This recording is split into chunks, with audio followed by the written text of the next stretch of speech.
name is Kevin Sakamoto. I am the president-elect as well as the current program chair. To my immediate right here, your left, we have Dan Boylan. Dan writes a political column in midweek and serves as the moderator on Insights on PBS Hawaii. In the middle, we have Richard Borreca, is the Capitol Bureau Chief for the Honolulu Star-Advertiser. And then to my far right there at the end is Jerry Burris. And Jerry is a former Capitol Bureau Chief of the then Honolulu Advertiser and is currently a freelance writer. So without further ado, I'm going to pass it over. And Dan, you want to start us off?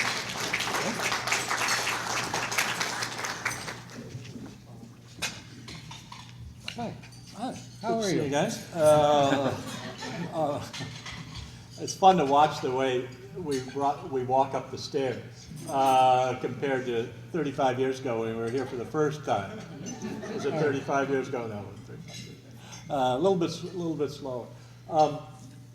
It's been the endless political year, obviously, thanks to Congressman Abercrombie. It started in February, and we had a special election which got hotter than hot, and as we saw, the Democrats self-destructed by having two strong candidates in the race and put a Republican in the office, and in all likelihood, there's a pretty good chance, I think, that in the general election, there's going to be an awful lot of money thrown into the state by both Democrats and Republicans trying to hold on to that office. So that will continue to be, I think, a close race. I think many of us at the outset said that we thought that Charles DeJoux would have a tough time of it, but I'm not so certain about that, given the nature of the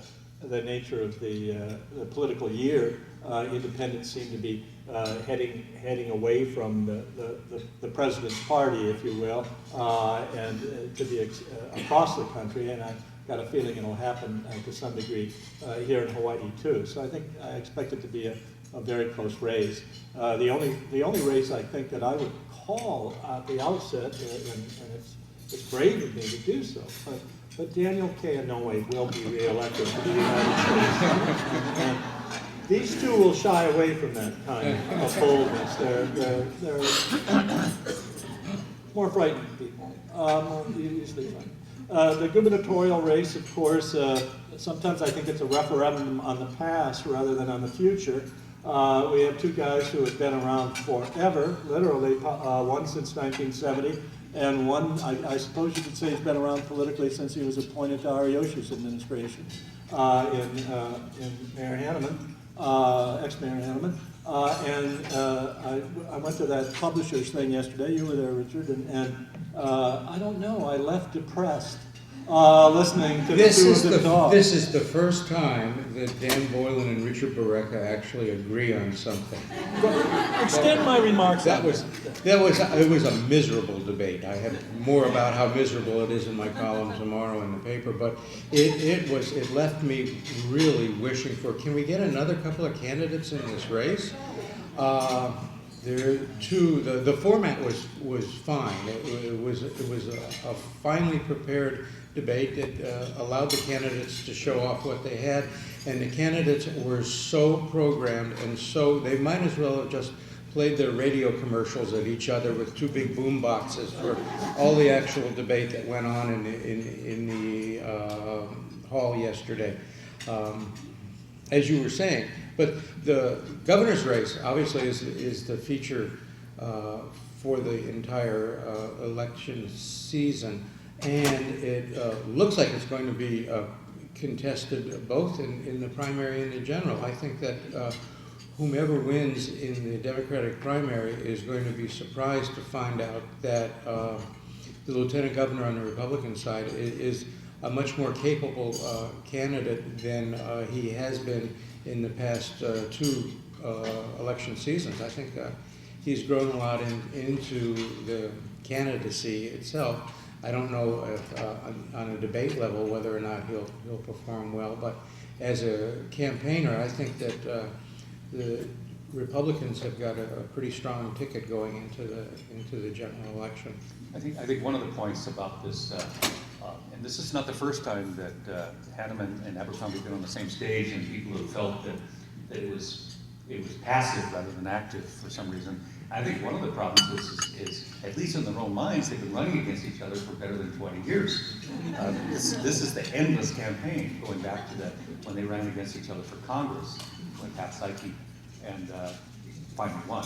And so, you know, after 2 decades, what do you have to say? So in some sense, I think they're worn out of each other. They may be worn out or fed up with each other. Fed up with each other too. And the fed up part is something I anticipate from the ghoulish standpoint of an observer, but I fear a little bit is that their fed upness is going to erupt into some unpleasant stuff that's going to happen in the next, you know, as they campaign against each other. There's too much temper, there's too much history, and I just wonder whether this is not going to be a kind of campaign that we're all going to remember fondly, no matter who wins. Mm-hmm. There will be blood. There will be blood. No, it was a terrible debate. Just wretched. I mean, Neil at 71 was talking about the future, and he stole his lines from 46-year-old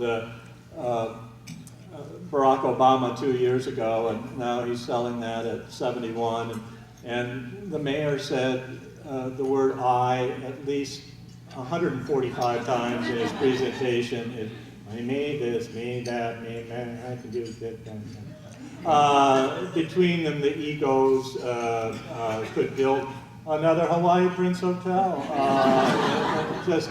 Just enormous, and you find yourself walking out going, well, here we go. You know what's funny, I felt this at the convention too, that Neil's always had that capacity to be funny, to really, to lighten things up. He can do passion, and then he can joke, and nothing. I haven't seen that at all in the campaign. You know, I've seen it. His movie can also be funny. Yeah. I mean, he's a very Movies humorous are- guy. He's a natural comedian. He's a natural entertainer. His George Ariyoshi impressions are state of the art. How many people have heard his Ariyoshi and Hanoi impression? Yeah. How many here have heard that? Yeah. It's Nobody's spot ever heard on. it. Oh. Man. Oh, Ask you've him- been deprived. Next time you see him, ask him to do it. There's nothing funnier than Mufi doing in Norway. Hello, my name is Dan Norway. I just phoned in from Washington. He does Ariyoshi, and I want to try that. He does a cocktail well, too. He does a cocktail. And that's hard. Yeah. So he's very funny. Neil is witty and he's funny and entertaining. Abercrombie gives a tub-thumping speech like no one except for perhaps Patsy Mink could. He gives a superb speech, and that always built to a crescendo. And then I noticed 2 years ago, his speech style changed, and it was more staccato, and it was more phrases that went out. It wasn't so much a carefully built to a crescendo. It was several different times he would try to drive home his point, and made a different style. And now he's adopted this. I'm really the most humble person in the audience, and it's not me, it's you, and I'm only a reflection of the good judgment that you people have had to put me in office. And I want to thank you, but it's all of us together as we walk forward. And it's just, this is not Neil Abercrombie. This is not Neil Abercrombie that we know from any past campaigns. It's all about you. I mean, that's straight out of the Obama campaign. Yeah. You know, this campaign is not about me. It's about, it's about you.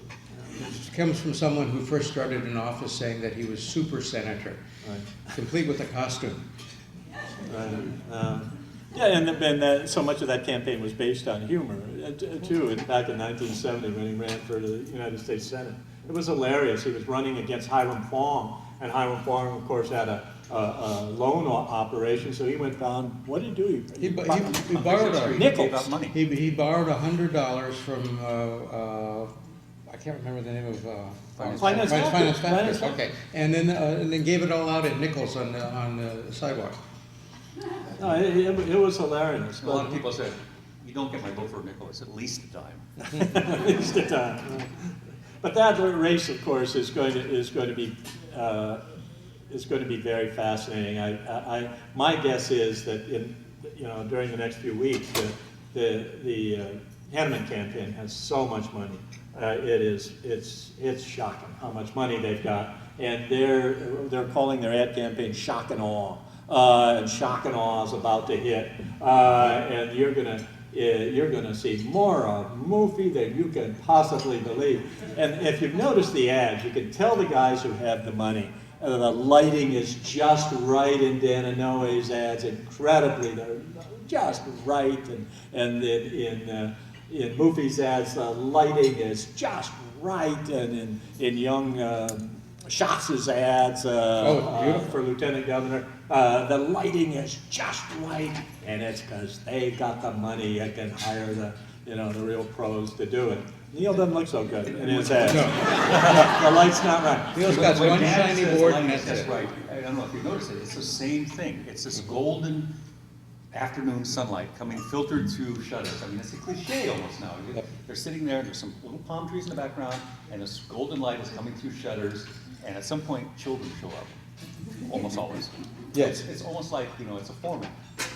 And then I guess the other part of the Inouye campaign, I noticed today it was announced that he's inviting the entire state to Bishop Museum.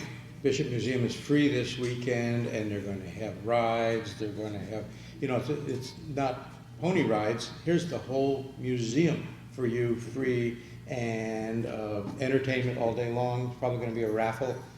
I don't know if Oprah's giving away a car there, but maybe something like that. And this will be up to Ian Lynn to point out that this is not an in-kind contribution from the Bishop Museum, right? Yeah. Yeah. But I'm going, aren't you? It sounds like a good deal to me. I hate to do this because I know that we've all been around enough to know it, but I'm involved with PBS, of course, in trying to get these two guys to sit down at a table. We have this Insight show, which I know you all TiVo on Thursday nights if you can't be there, 7:30 Thursday nights. I know you all watch it. You never ask them. But we can't get them. Don't watch right? tonight, though, because you've already... Yeah, don't bother tonight, because you'll see the three of us there tonight. But we've been trying to get them, and we gave them 2 dates, and one of them said yes, obviously the one with the least money, and the other one said no. It interfered with his schedule. He somehow couldn't do it. And so, we're out of luck. The other, KITV, tried to put on it. They were out of luck until just a few days ago, just as early as Monday this week. I didn't think Y News Now were going to get a debate either, but they apparently have got one now, and KHON has got one. But I really feel that if we should have learned anything by the 2008 campaign, that debates are good for the body politic. We saw among the Democrats at the beginning, 14 of them up there, and I think by the end, the best debater at least got the Secretary of State's job, and the guy who finally won the nomination could handle himself a heck of a lot better after all of those debates. And on the Republican side, the same thing. They started out with 8 or 9, and I think the right guy won those. If you watch, it seems to me that I wish we could force these guys to show up on televised debates as a part of candidacy, because otherwise money is always going to have an unusually great advantage, and it's just, it doesn't seem fair to me in what is supposedly a democracy. Anyway, I'm sorry, it's the professor. The aristocracy of the incumbency. While I was coming over here, I had a lobbyist friend I know call me up, and he was complaining about, why do you guys in the news media even talk about any of these races? Let me give you an example, he said. I added up what the incumbents in the State House and the State Senate have in their campaign treasury. He said it was $3.5 million total. He then added up the challengers, and he said it was less than 100,000. I don't think those figures are exactly right, but that's what he was screaming at me over the cell phone.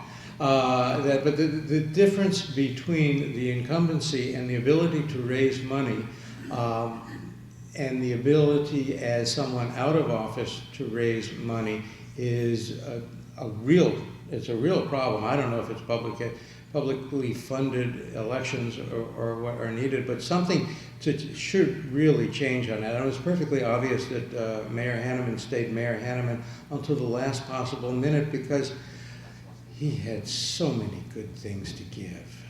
You know, he has so many wonderful contracts. There's a wonderful phrase, I'm sure it's not original with him, but Sam King uses this a lot, and he says, he's always said that there's three basic parties, the Democrats, the Republicans, and the incumbents. And if you want to make money, find a bookie, will take your bet on the incumbent, and 9 times out of 10, you'll make your money. And that's how it goes. No. There's going to be, it seems to me what is exciting about this year, there's depressing things. I should come to these things depressed. I should take some happiness pills. The happy thing is the Republicans are contesting a lot more of the House and Senate seats. I think there's only one seat they're not contesting. That is a very positive thing, because it also because there's so much ambition out there. So many people running for lieutenant governor. We've got a lot of open seats. When there's an open seats, there are possibilities that you're going to see some new blood coming into the legislature, that you're going to see new shifting in the leadership of both House and Senate as a result of this. So that's the positive thing. I think one of the negative things is that too many of these races, the rhetoric is all going to be about civil unions, and that is not, I think, a very good thing for the state of the economy, or the state of the economy that we've got, and problems in education that we've got. I would hope that everybody would think very hard this year about how they're going to vote on the idea of an appointed Board of Education, that they think about these gubernatorial candidates and state legislative candidates and what they have to say about education. This furlough thing we just went through this past year was a travesty, and it was a blot against our name, and everybody was at fault. The hydra-headed monster of you can drink your coffee now. I'm talking too long. Borreca falls asleep every time. I said, it's Dan, you know, it's back at school again. Yeah. I feel like I should be taking notes. Before you go into furloughs, Yes. or before you're furloughed, you're forgetting the mayor's race. It's easy to forget. It's going to be over. It's going to be over in September, probably. It definitely will be over in September. It's a winner take all. And the big struggle again, and this is where you've got the guy with all the money has no name recognition. Caldwell, the managing director, and now acting mayor. The guy with all the name recognition doesn't have as much money, Peter Carlisle. And then I was given Panos for mayor. Now, Mufi Hanneman should do an imitation of him. He's got the greatest accent of all time. I'm sure you can do it. But that's a race that is going to, I would think at the end it's going to drive people to the polls, that there's going to be a lot of advertising. There'll be a lot of interest in the last 2 weeks of the campaign on that, and that will spark some debate. Of course, Richard forgot to mention Rod Tam, who's also running for mayor. Put that into your book, as another person. That's true. But if you go back to what Dan said and what Richard just said, and think about it, I can't remember, Richard, maybe you can, or Dan, I can't remember a political year where there's contested, interesting races in so many places and so many levels, from, I guess we can say the U.S. Senate, but Congress, the Deju Hanagusa race, down to the governor's race, down to 8 or 9 open seats in the legislature, and a bunch of other contested seats. I mean, can't remember the last time there's been that many sure turnovers in the legislature. 4 city council seats in Oahu. 1, I guess, is filled. Just one got. But there's 3 others that someone new will be coming in. Bunch in the legislature, all the way down the line. It's really kind of an interesting year. It's an interesting year, but there's a problem. There's a fundamental problem, and that's that there's a lot more action and far fewer people to cover it and make it possible for you to understand it and read about it. There's 1 newspaper now.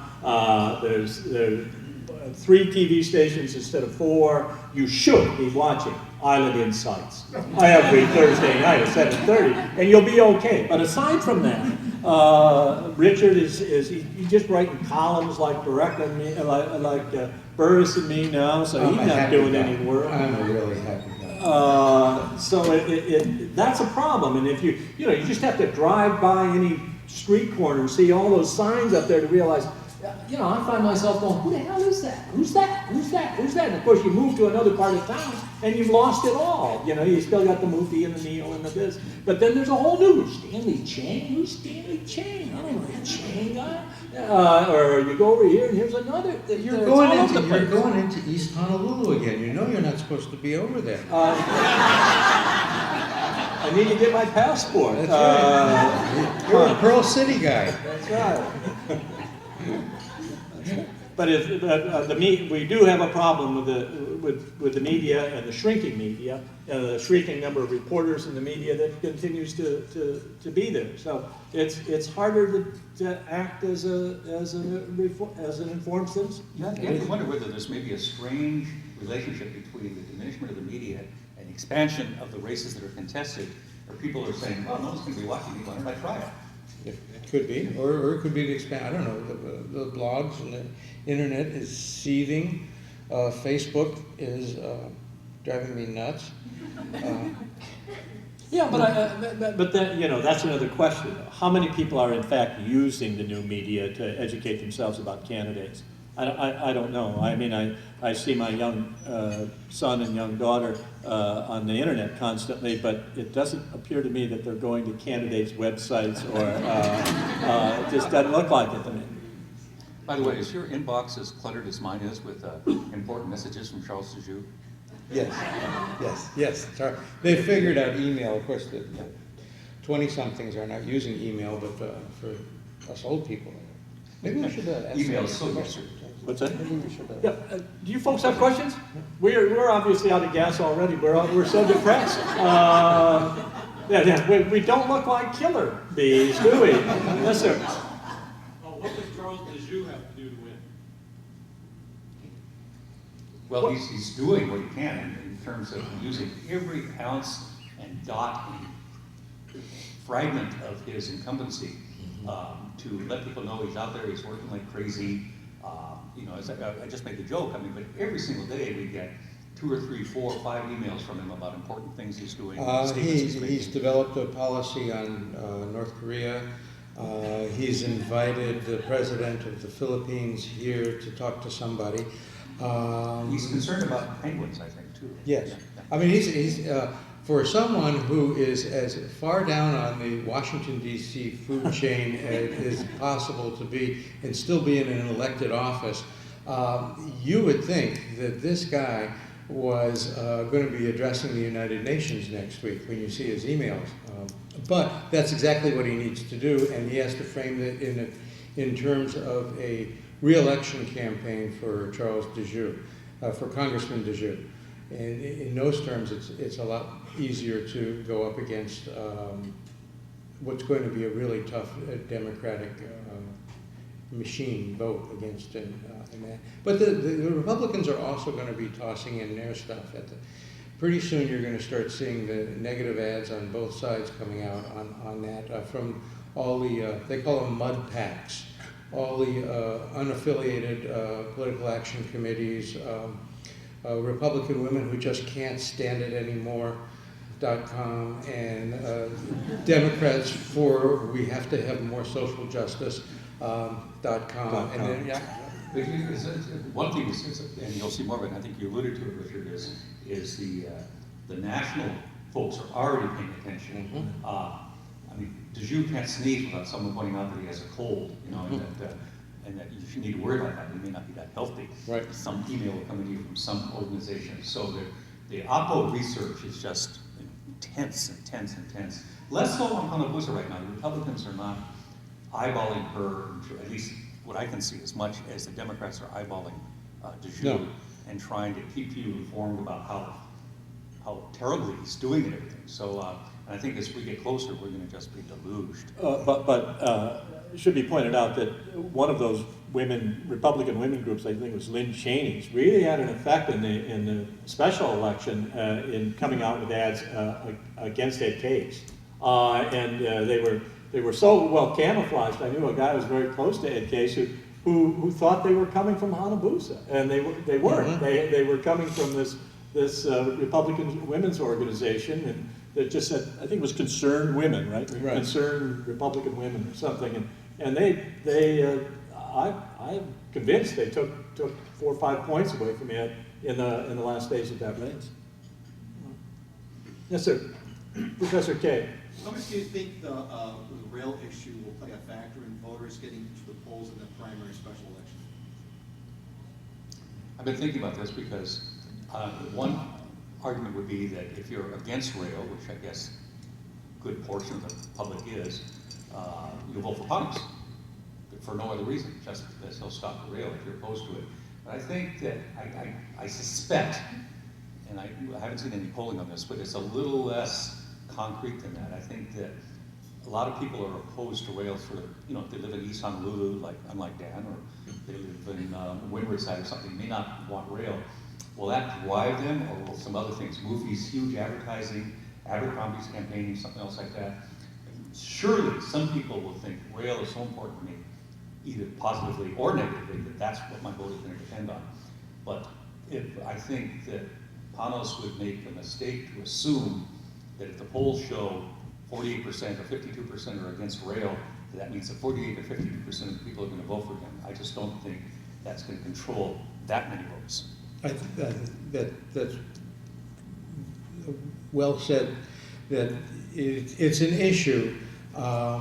It's not going to win. It's not going to win an election, but it's definitely an issue. Rail in any city is always going to be controversial because it's expensive. It costs a lot of money. The alternative to rail is also controversial too. I mean, for all the people who are on the leeward side trying to get in every morning, it's a hideous commute, and it's something that would make people vote for anyone who says that they have a solution.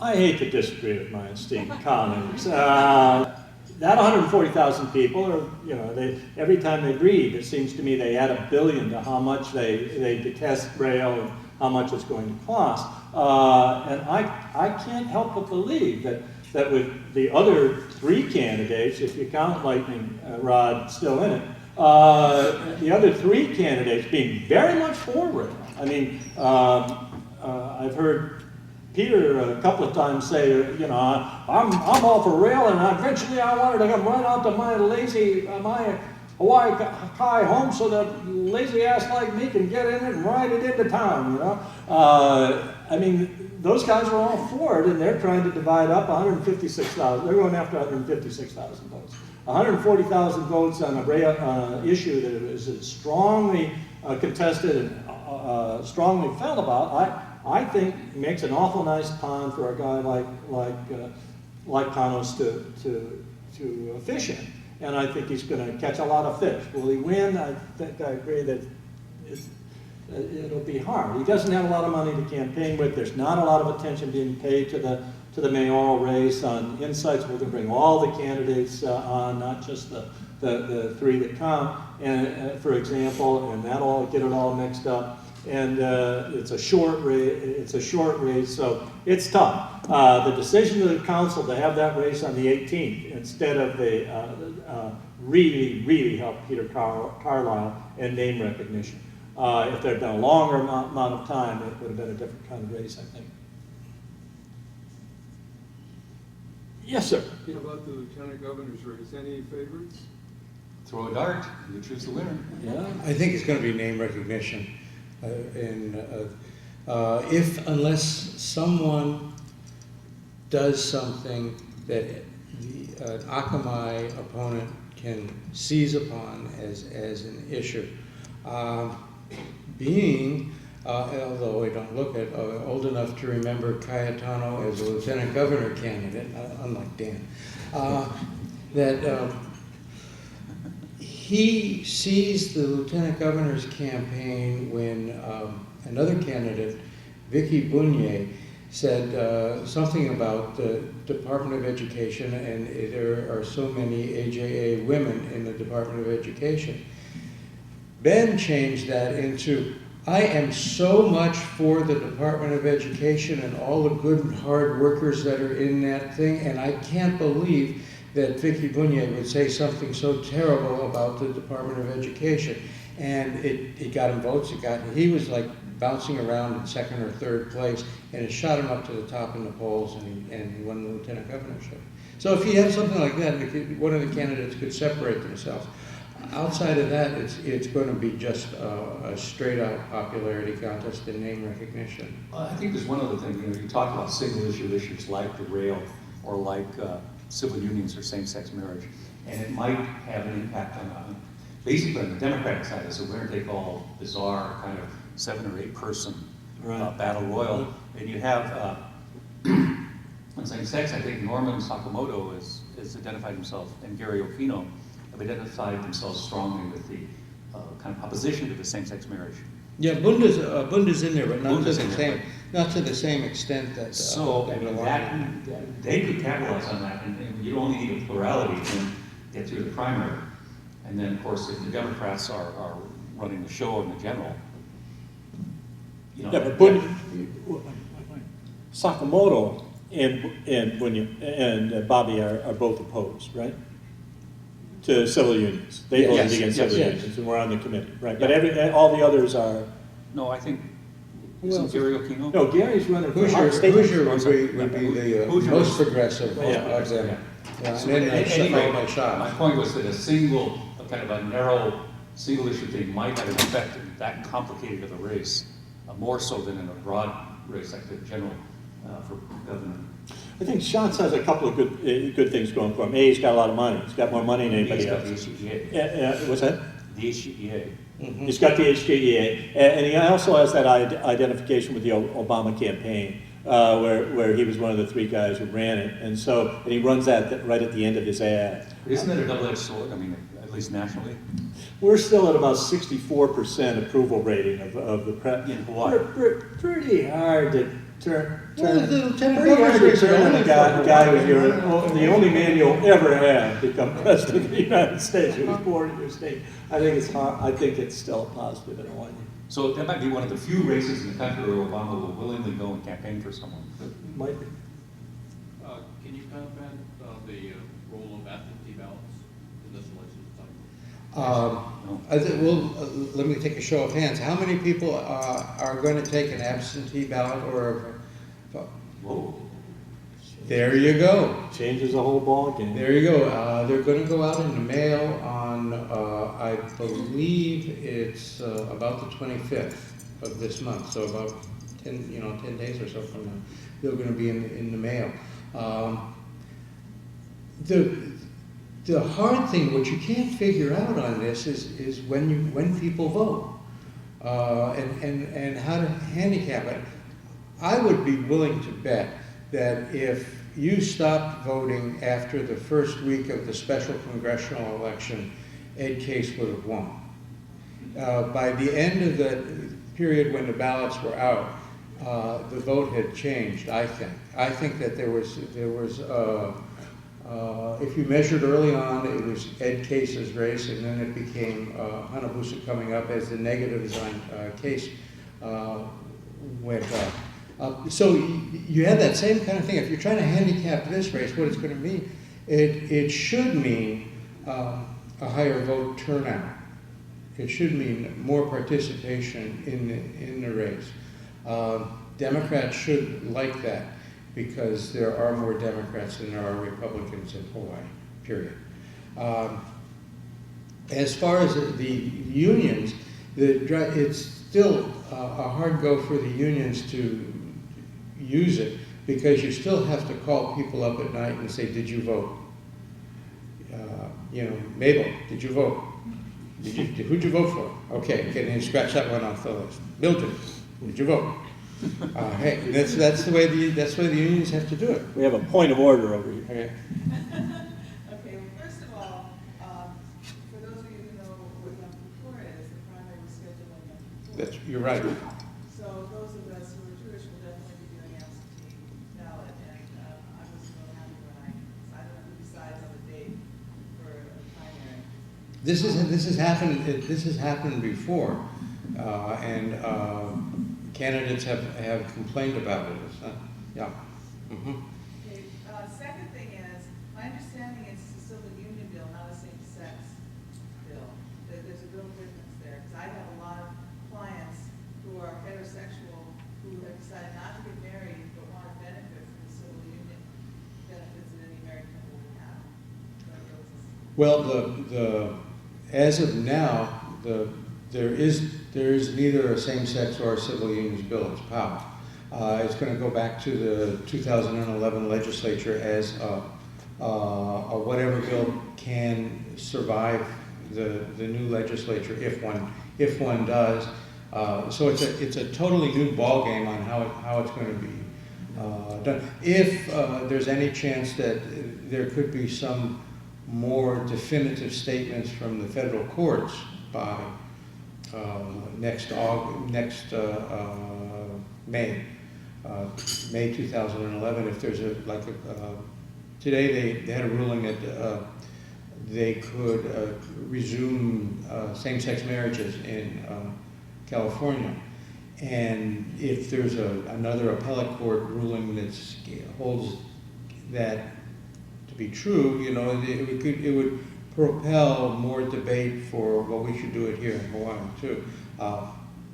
Failing that, I'm not sure it'll move too far in the legislature. One other thing was the mayoral race. You basically said winner take all, but we've got they'll have 2 years, whoever comes in Right. time to run all over again. Right. So you're saying that whoever is elected now will probably win the next election? Could be the next mayor could be in for 10 years, 2 years. Remember the incumbency rule that Jerry was talking about earlier.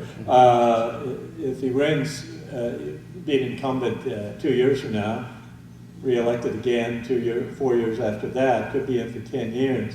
I don't know why these guys want a job like that for 10 years, but yeah, sure. I wanted to go on. Go ahead.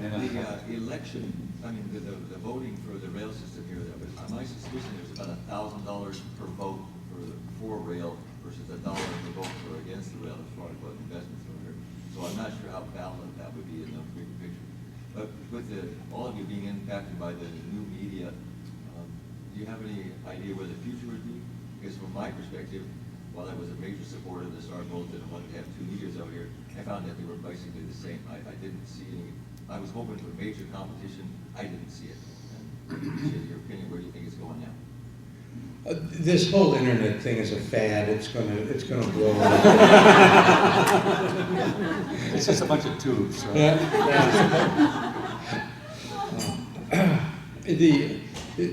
Obviously,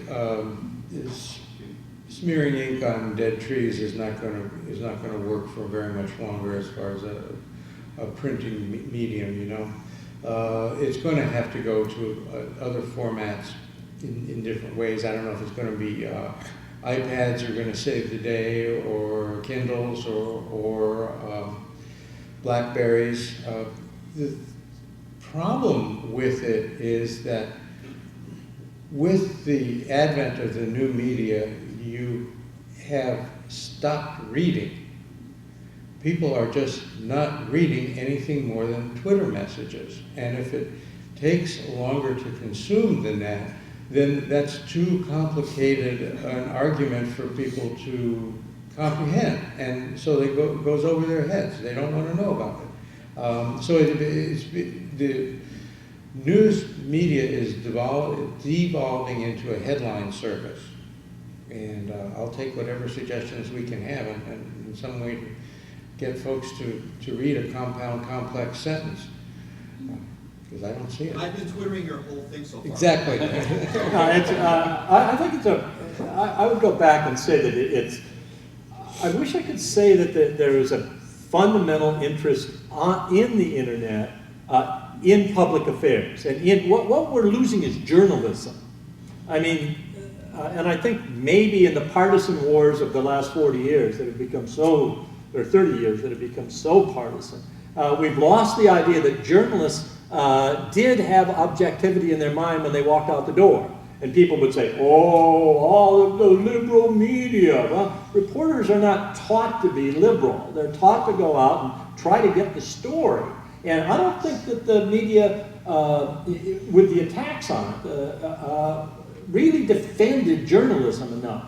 And now, guess what? You get to have whatever idiot is out there who has no sense of objectivity writing anything they damn please about so-and-so or so-and-so. And then you got 24/7 news where, you know, Mrs. Sherrod is making a part of a speech and somebody's able to get it on the part of it on the internet, his picture of it, part of it, and then the national administration responding to a part of a story of a story of a story, fire a woman whose civil rights credentials Barack Obama has no right to carry in his hands, and that's the world that we're living in now. And you know, when a person says to me that all I do is watch Fox, or all they do is watch MSNBC and the three blabbers on their night, who are, I'm saying to you, you're stupider than you know. You have, I wonder about your citizenry and your right to vote. You are not going to be an educated voter. Now, whatever you want to say about the Star Bulletin at the end, the advertiser at the end, I can say that as a reader, as an amateur journalist, and reading the likes of these two over the years and a lot of others, 4 guys working down at the legislature in each bureau with good reporters on the beat all the time. A very good example of a good journalist covering politics today is Derek the Pledge in the Star Advertiser. I think is just a terrific political reporter in the tradition of these two guys, and a very objective writer. That's what we need as citizens, and we're losing it, and we got to worry about it. We got to worry about it every day. Or you think we're going to have government? I think part of the problem is that if you think of the internet, the broad suite of the internet, and I always ask people this, and few people can say, well, there's a site that I go to that I really trust, I know they're objective, and they really apply themselves, and they really dig.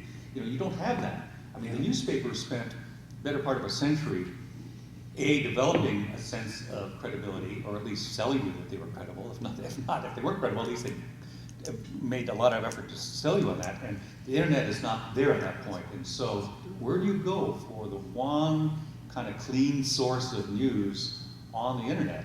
And I don't think it's there yet. I mean, you can go to the Huffington Post, you know, you can go to Ian Lind, you can go to, what most people will tell me is, well, I go to the New York Times, or I go to the AP, or something like that. So they're still going back to the established journalistic voices. Yahoo News, that Yeah, kind of thing. yeah. Yeah. But it's a serious problem because while there are less reporters and there are less space in the now one newspaper to cover all of that, the school board is still meeting. The city council is still making decisions on Waikiki zoning issues. The legislature is still meeting on House Bill 444. The governor is still signing or not signing bills. All that stuff is still progressing. It's just that you don't know about it.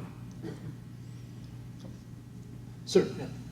Has Civil Beat made any difference in any of this dialogue, and where do you see their positioning, particularly in the political news? I don't think it has yet, and it's comfortable with not having made much of an impact yet. I think that the plan is to slowly build some credibility and slowly build some attention.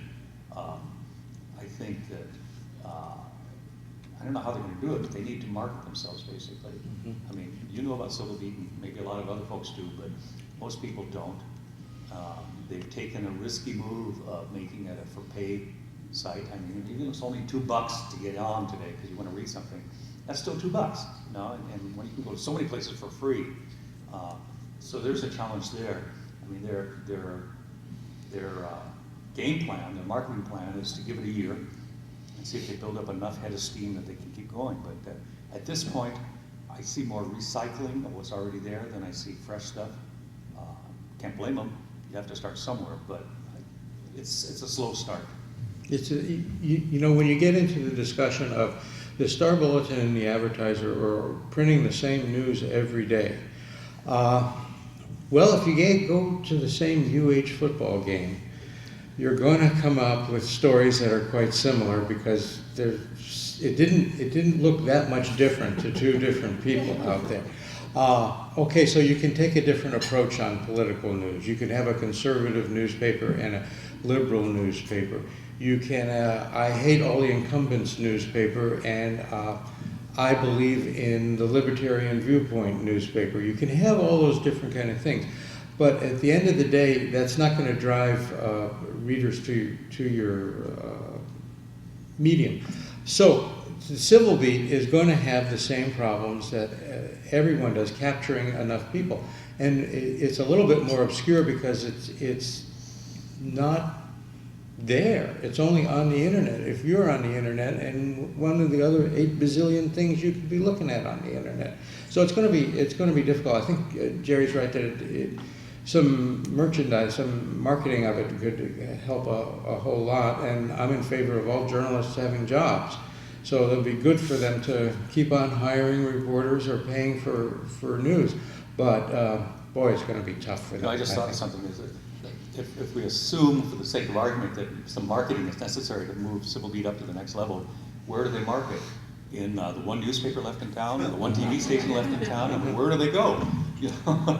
So it's kind of like an enclosed circle where. I go to Insights on PBS Hawaii. That's right. Thursday nights. Dan would suggest midweek. Yeah, midweek. Yeah, absolutely. Excellent. Yard signs. Yard signs. Oh boy. God, somebody's making. If I can follow through that, where do you find resources? Because I'm more of a Fox guy than I am a CNN. I do try to look at those things, but they mostly piss me off because they're a lot more biased, in my opinion, than Fox is. So Fox is definitely got their viewpoint. But where do I go to get what be real information out here? Because I mean, like you said, the internet is overwhelming amount of information out here. Are you speaking locally or nationally, or What's that? locally or nationally? Or? Well, it's locally. I mean, locally we've got everybody who's been blaming. I remember going to a Ben Cayetano fundraiser 25 years ago. Neil Abercrombie was the featured guest speaker. He was screeching about how bad the Republicans were, and his quote was, "They held you down."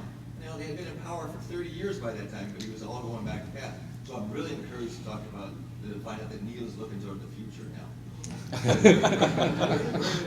He's the candidate of change. I thought Patsy screeched. I really didn't think Neil screeched. That's not the right verb. No, I know what you're trying to say. Maybe would you accept bellow? Bellow. Bombast? About the only howly guy in that meeting, besides Neil, it was a screech. Okay. Well, Here's my question, it's local here, because I- I mean, they've been blaming everybody, and we're always number 49 or 50 in all the national ratings for business and all this stuff around here, and they're always blaming somebody else. Well, our webpage at the Star Advertiser is so hard to navigate that I have all the news. You can get it an RSS feed and have it emailed, all the headlines emailed to you, and then you can find out which ones you want to read. And that's what I do for the local news. And then I check Jerry's Hawaii Business Magazine. I check PBN.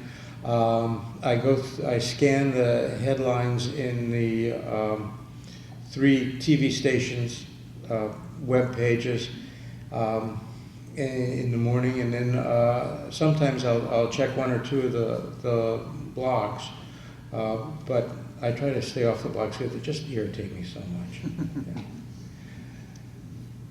yeah, I have a problem with the point of view you point out. You point out 49th and everything, but you forget that historically we've also been about 3rd or 2nd or 1st in the number of people that we've provided medical care for in our state, for example, and that we've led in other areas.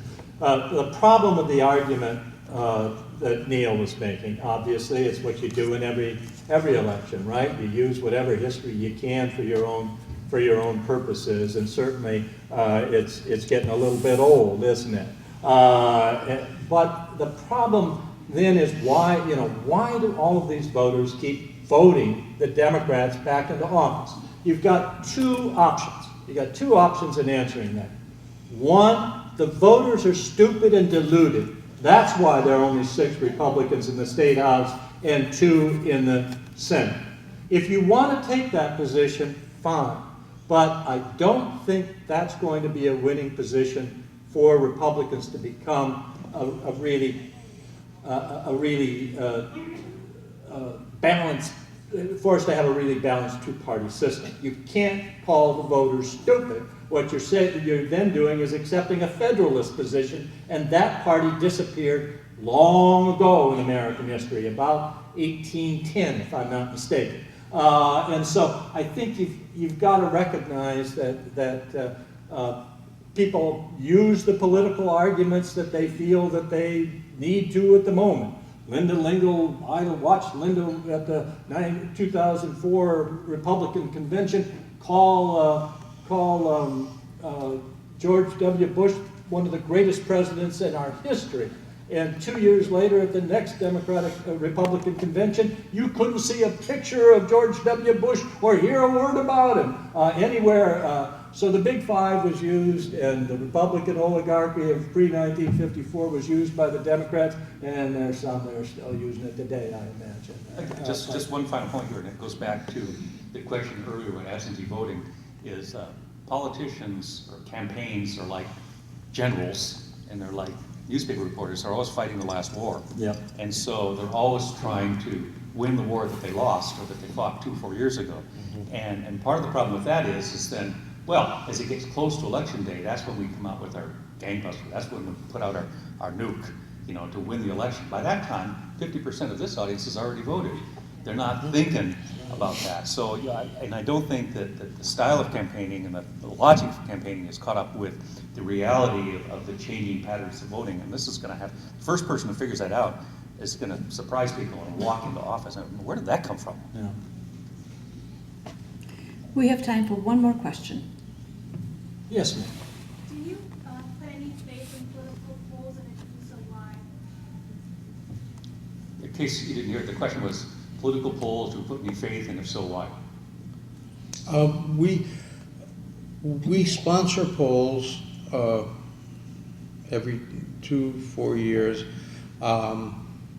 They're a springboard for what's going on, and one of the reasons we do polls is because all the politicians do polls, and the politicians make their decisions on polls. So if you have to have somewhere, you got to put your finger in the river, and find out what's flowing, what's not flowing, what's moving, what's going on. So you poll that way. To do a really good job on it, we should have one every week, so you can track the difference in the movement, and that would be a more valid poll. We'll have a poll the last 2 weeks of the campaign, in the primary and the general, I can almost promise you it's not going to be right. They never are. But It will have a certain truthiness. Yeah, truthiness. But if I had my druthers, being a columnist and not the publisher of the Star Advertiser, I would put that money into 2 more reporters. Would be better than polling. 2 more political reporters covering campaigns, and the space to put that news into the newspaper, I would think would be a better service. Unless I can get a poll every Monday morning, unless we could do a poll every week. But failing that, you get a little snapshot of where the voters are, and that's a valuable snapshot to have. You shouldn't not have polls, in my opinion. There's different people have talked about, we're going to outlaw polls. I'd like to echo what he said. For years and years I ran the polling at the Advertiser, and every time we did a poll, whoever turned out not to be benefited by the poll would say, how dare the papers take this poll and try to steer public opinion and try to control the news by reporting these polls. Meanwhile, their guys are taking polls constantly, trying to figure out what's going on. All the polls did was gave the general voting public at least a sense of what the candidates were thinking is the truth out there.